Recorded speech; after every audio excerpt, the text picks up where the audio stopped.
Hi, I'm Charlotte Dacre and I am the Ancient Woodland Inventory Officer for Wiltshire. A lot of the time people always come and ask me what the oldest tree I found would be, when in reality I'm looking at different habitats and their histories.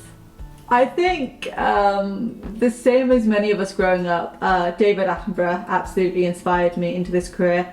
But I had a lecturer actually when I was undertaking an animal management qualification, and he really believed in my ability to be able to go into the wildlife sector and really pushed me to do that rather than focusing on domestics. And yeah, that was my inspiration. So I spent a lot of my undergraduate in lockdown. A lot of the outdoor exposure and opportunities was cut short, which meant that we had to go and get those skills elsewhere. So that's what I really focused on with the internship. The purpose of it was to put us directly in employment with an organisation that could hand us those skills and train us up with the hopes that we would then basically stay in that organisation long term. I was once told to only work in admin with my condition, and now I work as an Ancient Woodland Inventory Officer, which means I have the combination of both skills. I get to do admin and I get to be outside. This advice really does apply to anyone living with a chronic illness because we have to be such an open book.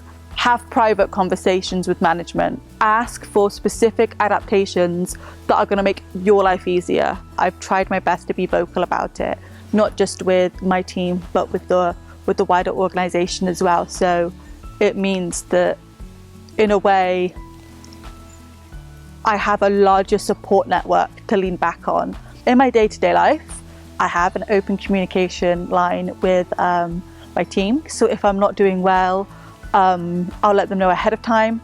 I have a really good relationship with my managers, and so I'm able to have those open conversations.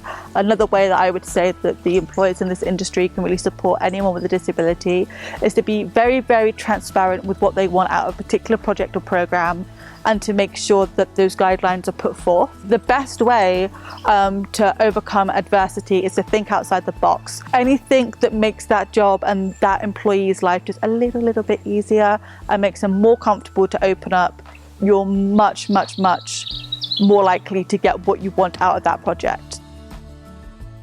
I would say you want to be open-minded when it comes to your experiences. You're going to want to be consistent with your volunteering, and you are going to want to be the most enthusiastic person in the room, the most dedicated.